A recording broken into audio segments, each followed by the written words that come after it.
Episode 12 of My Perfect Stranger begins with Yunwoo demanding an explanation of who Hae-jun is.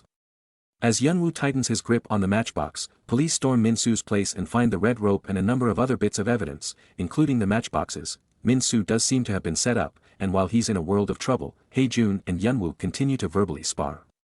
In fact, he suggests Yunwoo continue to fix up the car, and in doing so, he may just find out who he is.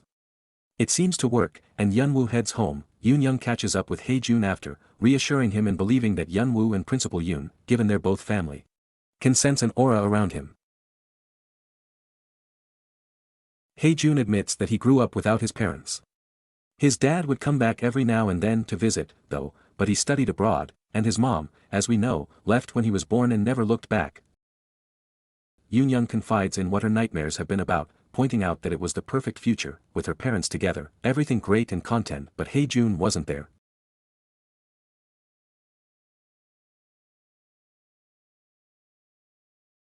Min-soo is arrested, and reporters are all there to snap photos and try to get a statement.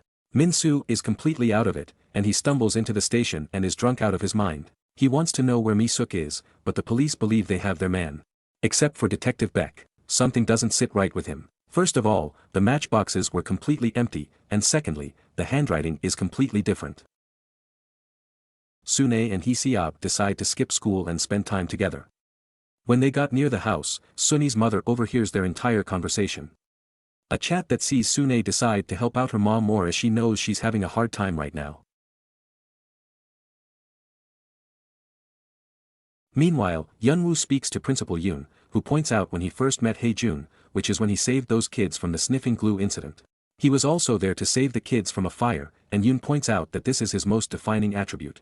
Specifically that he's oddly cool. This only makes Yunwoo more curious about who he is. That night, Hee-kyung comes clean to Hae-jun about what she's hiding. She wanted to protect Mi-suk, but after what's happened to Min-soo, she feels like she needs to speak up. Hee-kyung admits that she took Mi-suk to Min-soo that night on the bridge. However, as they walk together, they're forced to hide when they both notice a hooded figure. Hee-kyung wants to report the murder, but Mi-suk decides this is a massive opportunity for them and they should keep quiet. In fact, Mi-suk apparently saw who the killer was. But the reason she's keeping quiet is because Min-soo beat her badly, leaving bruises all over her chest and stomach. She doesn't want her family to see her as insignificant, and she wants Hee-kyung's help to frame and destroy Min-soo.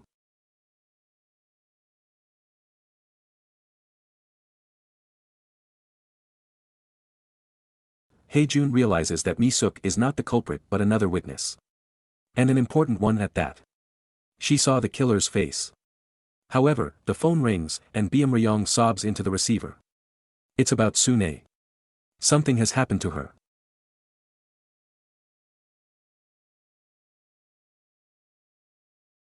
In reality, Sune is held captive with a bag over her head and the familiar red rope we've seen before.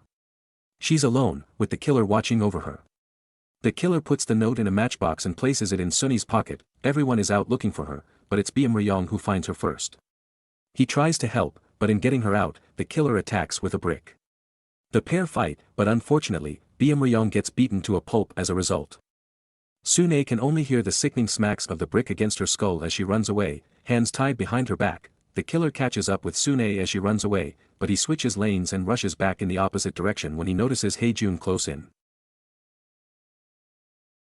Hee-seop and Yoon-young get out of the police car, while Hae-jun hurries after the killer. With Sune taken to the hospital, Yoon-young follows Beck. It's Hae-jun who gets there first, though, and he sees Byum-ryong dead. He tries to wake him and realizes the boy has been killed. Hae-jun is shocked and, with blood-stained hands, tries to make sense of what's happened. And unfortunately, the crime scene is eerily similar to that involving Hae-jun himself in the future too. Detective Beck shows up and believes Hae-jun is the one responsible. Unfortunately, he also finds the matchbox in his pocket with the note, and that's enough for him to arrest Hae-jun.